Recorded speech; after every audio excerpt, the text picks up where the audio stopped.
The Snapmaker U1 versus the Bambu Labs X2D. It's the battle between the two most hyped 3D printers on the market right now. Both come in just under $900. Both are equipped with multicolor units and multiple nozzles, or in the Snapmaker's case, 4 tool heads. But is there a clear winner when actually using them?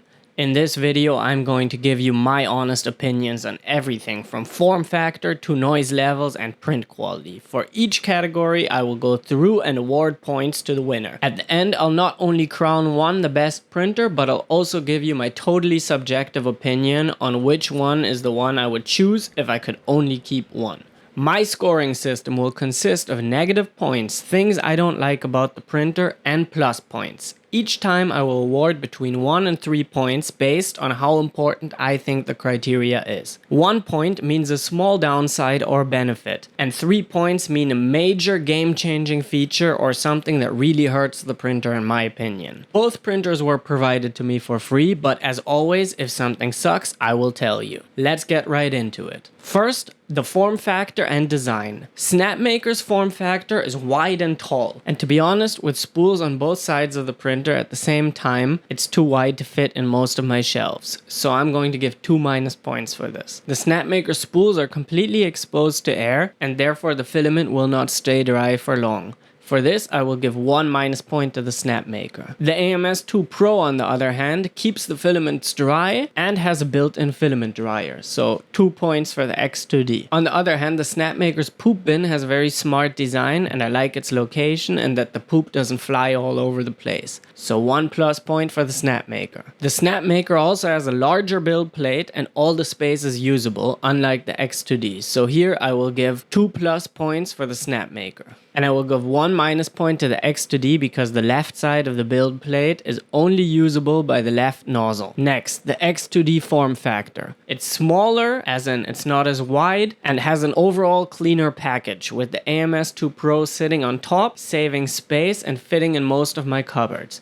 So for this, I'm going to give it 3 points. Next, the X2D's wires in the back are very janky, and I have to turn the printer around sometimes to access the different inputs on the filament hub, and therefore I'm going to give the X2D minus 2 points for its jankiness. But on the other hand, the Bambu Labs printer has much better light and it's much nicer to look at the prints while they're printing, so plus 1 point. Judgment. In terms of form factor, the Bambu Labs X2D won in this case. It won with 3 points ahead of the Snapmaker U1. The main factor is that the Bambu Labs X2D isn't as wide and doesn't take up as much space as the Snapmaker U1.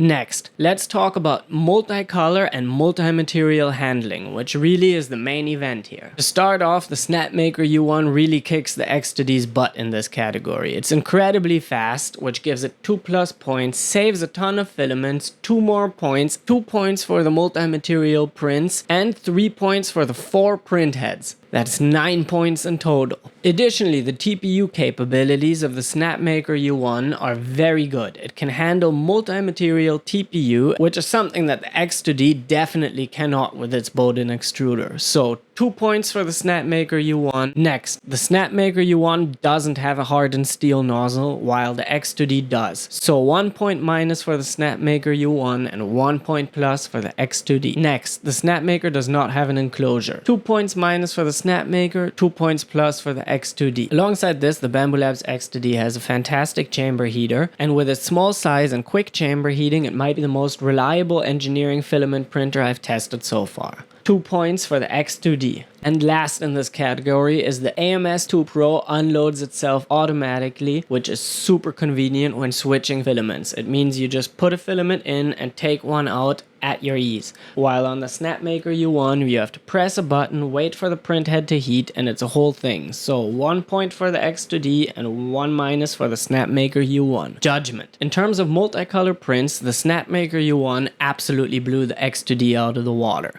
But when it comes to engineering filaments, the story is a bit different. The Bambu Labs X2D definitely excels at this, and not only does it excel, I actually think currently it's the best Bambu Labs printer for engineering filament. This is due to its small chamber, which heats very quickly and reliably, and I found it just to be the quickest to use and Very nice. Next, print quality and performance. In a side-by-side, I noticed a few things. The Bambu Labs X2D has a little bit more of a whole line, which the Snapmaker U1 handles slightly better than the X2D does. On the other hand, I see some lines as an artifact on top surfaces, where the X2D is a little bit cleaner. Overall, to say one of them looks better than the other would be nitpicky. So in this instance, I'm going to award both printers 2 points because they both look fantastic. Both printers have the Bambu-like performance, so the Snapmaker U1 definitely isn't behind in ease of use, so 2 points again for each. Next, the X2D has limited nozzle capabilities, and this makes it more complicated to use and also gives you less options when you're trying to create a project. So 2 minus points for the X2D. And last point in this category, this is in terms of performance, which is the noise. And this is very important for me personally because if a printer is loud, I feel uncomfortable with it printing constantly next to me. And overall, I have to say the X2D is a little bit quieter here. It's not a big difference. It's mostly the Z-hop that the Snapmaker U1 is very loud in and a little bit annoying. So because the X2D is quieter to use, I'm going to give it 2+ points.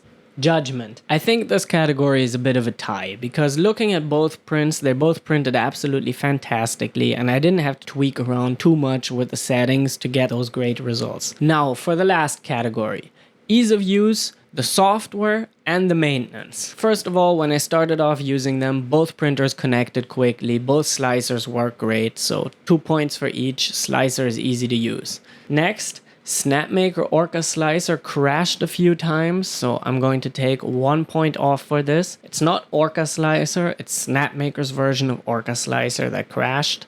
Which brings me to open source. Snapmaker's printer is basically fully running on Orca Slicer and compatible with any version of Orca Slicer, while Bambu Lab sort of is trying to lock out Orca Slicer currently. Overall, for me, this is quite important because I like having full control of my printer, so I'm going to give the Snapmaker 3+ points here, and I'm going to take 3 points off the Bambu Labs X2D for not being open source. Swapping the nozzle of the X2D is super easy. All you have to do is undo the latch, pull out the nozzle, and put in a new one. This takes a couple seconds. Meanwhile, on the Snapmaker U1, it's a little bit more of a hassle. You have to take a few parts of the print head apart, and it takes a little bit longer. So because of the easy nozzle swaps, I'm going to give the Bambu Labs printer 2+ points here. Additionally, because the Bambu Labs printer uses a very common build plate size, I'm going to give the Bambu Labs printer 1+ point because you can just buy these build plates off Amazon, can find them very easily, while the Snapmaker U1 is a little bit more of a specialty size. Which leads me to the long-term reliability, especially in terms of repairing the printers, repairing the nozzle clogs, repairing the extruder clogs, which is a very big thing on the X2D. It's not easy to repair it. And both of these printers are kind of difficult to maintain, so I'm going to give 2- points for both. Last point is something you might not even care about. I care about it a little bit less than other people, but I think it's still very relevant, which is the Bambu Labs ecosystem. So I basically can buy the Bambu Labs TPU feed assist module, track switch module, having the ability to print off of my cell phone very easily with thousands of models to access on Maker World. In addition to Bambu Labs shipping out locally from where I live, so when I order something from them, it usually only takes a day or two, so in case of repairs, they're quite quick. Because parts are very easily accessible, Bambu Labs has been pushing out little upgrade modules here and there. I will award the X2D 3+ points for the Bambu Labs ecosystem. And that's it. The final score on the Bambu Labs versus the X2D ended up being 15 to 13 points. Basically a very close win for the X2D. And personally, some of these points might not even matter to you and you might score this whole thing quite differently. Overall, I think the X2D is an engineering beast. Its properly enclosed chamber and heater basically means it's an engineering material beast. While the Snapmaker U1 lacks a proper enclosed chamber and doesn't handle engineering materials well, but its tool changer absolutely wipes the floor with anything Bambu Labs has to offer in terms of multicolor speed. So basically, if you need to print engineering materials, I would go for the X2D, and if you're looking to print multicolor prints, I would go with the Snapmaker U1. At just under $900, in my opinion, both are a fantastic choice. And if I would only have to choose one of these two printers, it would be a tough choice for me.